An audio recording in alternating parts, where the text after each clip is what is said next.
পাকিস্তানের তো বটেই, এশিয়া ক্রিকেটে এ সময়ে সবচেয়ে আলোচিত নাম মহসিন নাকভি। পাকিস্তানের স্বরাষ্ট্রমন্ত্রী, পাকিস্তান ক্রিকেট বোর্ডের প্রধান, এশিয়ান ক্রিকেট কাউন্সিলের প্রধান, অনেকগুলো বড় পদই এখন নাকভির।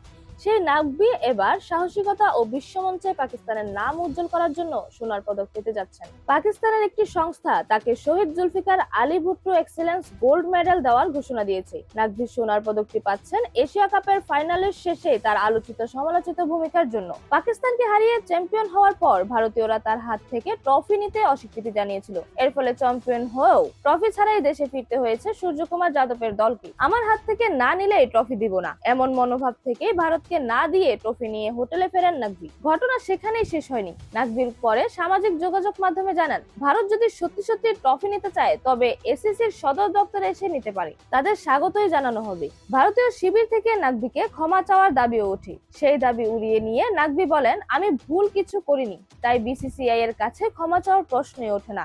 পাকিস্তানের দ্য নেশন পত্রিকা জানিয়েছে, নাকভির সাহসিকতায় মুগ্ধ হয়ে স্নিগ্ধ ও করাচি বাস্কেটবল অ্যাসোসিয়েশনের সভাপতি অ্যাডভোকেট গোলাম আব্বাস জামাল সোনার পদক দেওয়ার ঘোষণা দিয়েছেন। কবে পদক দেওয়া হবে সেটি অবশ্য ঠিক হয়নি। পাকিস্তান পিপলস পার্টির চেয়ারম্যান বিলাওয়াল ভুট্টো জারদারিকে অনুরোধ করা হয়েছে পুরস্কারটি নাকভিকে তুলে দেওয়ার জন্য। বিলাওয়াল যখন সময় পাবেন তখনই করাচিতে আয়োজন করা হবে সেই অনুষ্ঠানের। সিন্ধু ও করাচি বাস্কেটবল অ্যাসোসিয়েশনের ক্রীড়া পরিচালক ব্যাখ্যা দিয়েছেন, কেন নাকভিকে পদক দেওয়া হচ্ছে।